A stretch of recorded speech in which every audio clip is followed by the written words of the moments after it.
Good morning. কেমন আছো বলো তো সবাই?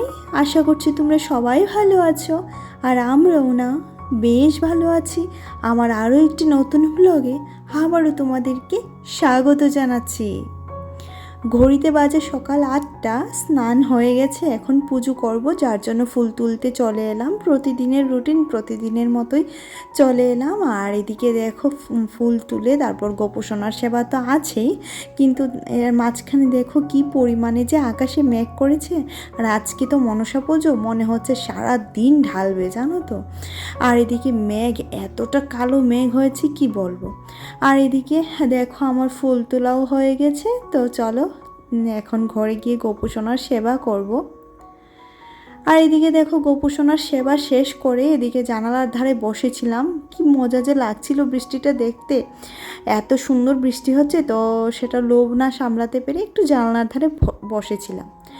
আর এখন ঘড়িতে অনেকটাই বাজে, প্রায় সকাল 11:30টার মতো বাজে। রান্নাঘরে এলাম রান্নাবান্নার কাজকর্ম করতে, কিন্তু কারেন্টটা চলে গেছে, জানো তো। মনে হচ্ছে না আজকে আর কারেন্ট আসবে। আর কারেন্ট না আসলে না কোনো কিছুই ভিডিও করে শান্তি পাওয়া যায় না, যেহেতু লাইট জ্বালাতে পারি না, সব কিছু যেমন হেজি হেজি আসে।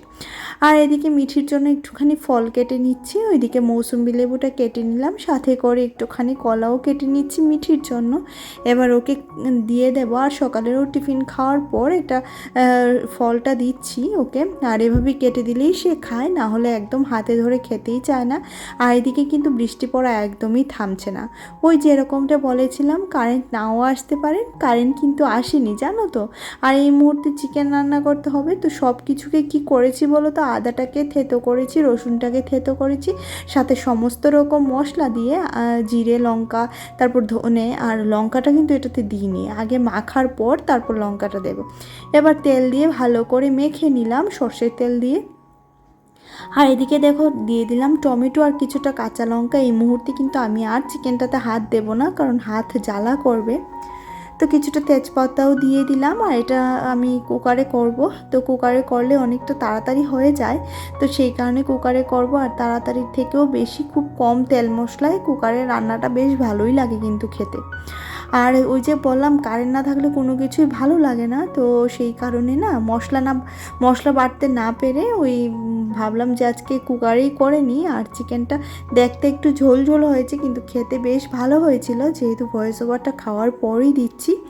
আর একই সাথে অন্য চুলাতে একটা ফ্রাইং প্যান বসিয়ে দিলাম, তো সেটার মধ্যে করব বরবটি আর আলু ভাজা, যেটা গতকালকে রাত্রে কেটে রেখেছিলাম। আর এই মুহূর্তে বরবটি আলু ভাজা করব, আর একটুখানি ভাত বসাবো। তো 3টা গ্যাসেই আজকে কাজ করব, তো তাড়াতাড়ি হয়ে যাবে তাহলে। আর যেহেতু কারেন্ট নিয়ে একদমই ভালো লাগছে না, বাইরে হতে পারে বৃষ্টি, কিন্তু এতটা গরম লাগছে কি বলবো। আর এদিকে দেখো দিয়ে দিলাম শুধুমাত্র ওই যে নুন আর হলুদ, আর কিছুটা কাঁচা লঙ্কা দিয়ে দেব। আর এই মুহূর্তে আমি রান্না করতে করতে হঠাৎ করে দরজার দিকে তাকিয়ে ভয় পেয়ে গেছি, এই দেখো কি অবস্থা। তো ও না কি করেছে বলো তো, সাইকেল নিয়ে খেলা করছিল, তো সাইকেল থেকে পড়ে গেছে ধুম করে, পরে মাথার পেছন দিকে ব্যথা পেয়েছে, এতটা শব্দ হয়েছে, আমি তো ভাবছিলাম যে সিঁড়ি থেকে না গড়িয়ে পড়েছে। তো স্নান ধান করে এসে এবার দেখো কি পরে বসে আছে, সাথে ওই গরম জুতোগুলোও পরেছে যেগুলো শীতের দিনে পরে। তো খেলার আর কিছু পাচ্ছে না, যেহেতু কারেন্ট নেই। আর কারেন্ট না থাকলে না আমাদের বাচ্চাদের দেখবে ভীষণ অসুবিধে হয়, কারণ ওই পড়াশোনার পরে একটু হলেও তো টিভি দেখতে পারে।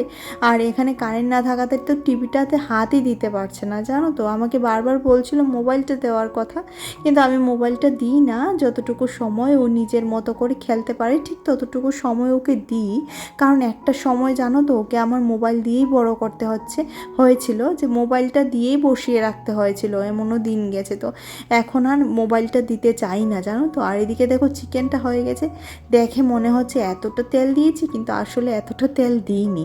আর এদিকে দেখো লেবুটাও কেটে নিচ্ছি, আর সাথে একটু পেঁয়াজটাও কেটে নেব, তারপর গ্যাস ঠ্যাসটা মুছবো, পরিষ্কার করব। আর আমার গতকালকের ভিডিওতে একটা কমেন্ট এসেছে, কমেন্টে কে করেছে আমি নামটা নিচ্ছি না, বা আমি ডিলিট করে দিয়েছি তার জন্য নাম নিতে পারছি না বলতে গেলে। তো সে বলছিল তোমাকে আমার খুব ভালো লাগে, একটা কথা মানে বলি, কিছু মনে করবে না, তোমাকে আমার খুব ভালো লাগে কিন্তু তোমার কথাগুলি না একদম ভালো না। আচ্ছা তোমরাই বলো তো, আমি ব্লগে কি কাউকে কখনো ছোট করে কথা বলেছি বা এমন কোনো কথা বলেছি যেগুলি ভালো লাগে না? তো আমি সেই বন্ধুকে বলবো অবশ্যই করে যে যদি তোমার আমার কথা না ভালো লাগে তাহলে প্লিজ আমার ভিডিও দেখতে এসো না। কারণ ভিডিও দেখবে আবার এসব কমেন্ট করবে, সেটা তো ভালো নয়। আর কোনো কারোর জন্যই মনের মধ্যে এতটুকু নেগেটিভিটি রাখাটা উচিত নয়। তো সেই কারণে প্লিজ আমার ভিডিও দেখো না। আর যারা যারা প্রত্যেক দিন আমাকে সুন্দর সুন্দর কমেন্ট করো, তাদের নামগুলো না নিলে এই মুহূর্তে হচ্ছে না। মায়া দিদিভাই বলছিল যে মিঠিকে অমলেট করে দিলে, রাতে সবজি কেটে রেখেছিলে, রান্না করলে ছোটো ইলিশের মাথা দিয়ে, তারপর ঝাড়পোছ করে নিলে, সব মিলিয়ে বেশ ভালো লাগলে। থ্যাংক ইউ দিদিভাই, থ্যাংক ইউ। প্রতিদিন তুমি খুব সুন্দর করে কমেন্ট করো। ডেইলি লাইফ কুকিংয়ের দিদিভাই বলছিল, হ্যাঁ গো, ভীষণ ধুলোবালি কোথা থেকে যে আসে বুঝি না। সত্যি যা চলছে, মন মেজাজ কিছুতেই ভালো থাকছে না, প্রত্যেকের জীবনে দাগ কেটেছে। হ্যাঁ, সেই ঘটনাটাই যেটা গতকালকে আমি যেটা নিয়ে ভীষণ আপসেট ছিলাম, এখনও আছি। সত্যি গো, আমাদের মেয়েদের জীবনটা না ধীরে ধীরে এতটা অনিশ্চয়তার মধ্যে দিয়ে চলছে, সেটাই হচ্ছে সবচেয়ে বড় কথা। আর যেহেতু ঘরে বাচ্চা আছে, মেয়ে ছেলে প্রত্যেকেই এখন দেখবে প্রত্যেকেই এরকমভাবে কোনো না কোনো বিপদে পড়ছে। তো সেই কারণে না মানে মেয়েদের বিপদটা যেহেতু একটু বেশি, আর ওই দিনের ঘটনাটা এতটা দাগ কেটেছে মনের মধ্যে, কি বলবো। তো ঋতু দিদিভাই বলছিল খুব সুন্দর, কিন্তু ঋতু দিদিভাই তুমি বহুদিন ধরে ভিডিও দিচ্ছ না, কেন দিচ্ছ না? তার জন্য আমি কিন্তু কমেন্ট করে বলেছি, প্লিজ আমার কমেন্টে রিপ্লাই দিও। রুম্পা দিদিভাই বলছিল ভিউজ আমারও ডাউন হচ্ছে, কিন্তু হাল ছাড়বো না, শেষ দেখেই ছাড়বো। হ্যাঁ গো, ভিউজটা ভীষণ ডাউন চলছে, ভালো লাগে না না এরকম ভিউজ ডাউন হলে। আর অনুভা চৌধুরী বলছিল কেমন আছো সুতপা? হ্যাঁ দিদিভাই, ভালো আছি। খুব বেশি ভালো বলতে পারবো না, যেহেতু পরিস্থিতিটা এখন খুব বেশি ভালো যাচ্ছে না, আর সেই কারণে মনের দিক থেকে একটুখানি খারাপ আছি, তবে এমনিতেই খুব ভালোই আছি।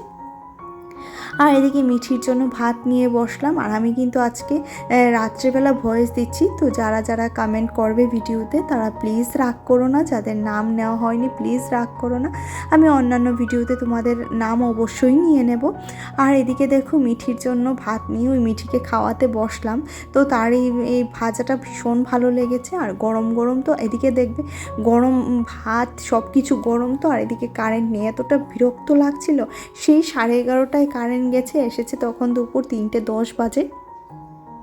তারপরে একটু শুয়েছিলাম, মাথাটাও ভীষণ ধরছিল, আর মোবাইলটা খুলতেই না ভয় করে, জানো তো। ওই সেই ঘটনা, সেই মেয়েটার কষ্ট, চিৎকার, আর্তনাদ, ভালো লাগে না শুনতে। তো সেই কারণে না মোবাইলটাও খুলি নিয়ে একটু ঘুমিয়ে পড়েছিলাম। আর এদিকে ঘুম থেকে উঠে ঘরটা ঝাড়ু দিয়ে পুজো হয়ে গেছে আমার। আর এদিকে দেখো সমস্ত জামা কাপড় গুছিয়ে নিচ্ছি। আর এখনও বৃষ্টি পড়ে যাচ্ছে, অনবরত বৃষ্টি পড়েই যাচ্ছে। আর এদিকে জামা কাপড়গুলো জায়গাতে রেখে দিলাম, সাথে করে বিছানাটা একটু ঝাড় দিয়ে নেব। সকালে যে কাজগুলো মানে ওই কাজগুলো দুপুরেই করার কথা ছিল, তো দুপুরে করিনি, ভালো লাগেনি বলতে পারো। যে ওই বললাম কারেন্ট না থাকলে কিছুই ভালো লাগে না। আর মেয়েটা তো এত বিরক্ত করছিল, তাকে মোবাইলটা দেওয়ার জন্য ভীষণ বিরক্ত করছিল, মোবাইলটা দিইনি, তো তাকে একটু সময় দিতে হয়েছে। তো সেই কারণে সকালে এই কাজগুলো করা হয়নি, তো এখন করে নিচ্ছি। ওই একবেলা না হলে আরেক বেলা তো আছেই, সেটা করে নেওয়ার মতো। তো যেহেতু আগামীকালকে সানডে, মিঠির টিচার আসবে, মিঠির আর্টের টিচার আসবে খুব সকালেই, সকাল 8টায়। তো সেই কারণে না খুব তাড়াতাড়ি করে আজকে ঘুমিয়ে পড়তে হবে, নাহলে মেয়েটা আবার উঠবে না। আর এদিকে দেখো সোফাগুলোও গুছিয়ে নিলাম, সাথে করে সমস্ত কিছুই গুছিয়ে নিচ্ছি। আর আমার যে ওই কমেন্টটা এসেছে সেটা নিয়ে কিন্তু একদম মন খারাপ হয়নি, জানো তো। আমার রীতিমতো একটা হাসিই উঠেছে। ও কি বললো আমাকে যে আমার কথাগুলো একদমই ভালো না। কেন? আমি তো তোমাদের মানে আমি তো ওর সাথে কোনো রকমের বাজে কথা বলিনি, আর ওকে তো আমি চিনিও না। আর যাকে আমি চিনি না, যাকে আমি জানি না, তার সাথে কোনো ধরনের কোনো কমেন্ট করা কিন্তু ঠিক নয়, তাই না? আমি প্রত্যেক দিন আমার ডেইলি ভিডিও দেখাচ্ছি, প্রত্যেক দিন আমার ডেইলি লাইফ তোমাদের সাথে শেয়ার করছি। তো সেই জায়গাতে দাঁড়িয়ে যদি কেউ আমাকে এরকমভাবে বলে যে তোমার কথাগুলি ভালো না, তো সেটা শুনতে না ভীষণ বিরক্ত লাগে। আর হ্যাঁ, আমার এখন আর ওই ধরনের বিরক্তি ভাব আসে না। কেন বলো তো? কারণ জীবনে যখনই যাকে আপন বলে ভেবেছি ঠিক সেই সময়টাই জীবন আমাকে এত বড় ধোঁকা দিয়েছে, এত বড় শিক্ষা দিয়েছে, সেটা আমি হাড়ে হাড়ে টের পেয়েছি। জানো তো, সমস্ত কিছুই বলবো, সমস্ত কিছু খুলে বলবো, তবে একটু সময়ের অপেক্ষা। সময় পেলে সব কিছুই খুলে বলবো, সব কিছুই বলার জন্য প্রস্তুত আছি, কিন্তু একটু সময়ের অপেক্ষা। আর এরকম মানুষ দেখবে জীবনে চলতে গেলে, ওই যে বললাম সংসারে চলতে গেলে যেরকম ভালো মানুষ থাকে সেরকম কিন্তু খারাপ মানুষও তোমাদের আশেপাশে থাকে। ভালো মানুষের সাথেই যদি চলা যায় তাহলে কি করে হবে, খারাপদের সাথেও তো চলতে হবে, তাই না? আর এদিকে মিঠিকে ডিনারে দিয়ে দিলাম দেখো ভাজাটা, আর ওই যে চিকেন আর রুটি, সেটাই খাবে তো। আর ওর পাপার জন্য ভাতটা গরম করতে বসিয়েছি, ওর পাপার ভাতটা ওভেনে গরম হচ্ছে, আর আমিও রুটি নিয়ে নিলাম, সাথে ভাজা আর চিকেন তো আছেই, আর এদিকে ভাতটাও গরম হয়ে গেছে। তো চলো আজকের মতো ভিডিওটা এখানেই রাখছি, দেখা হচ্ছে পরবর্তী একটা ব্লগে।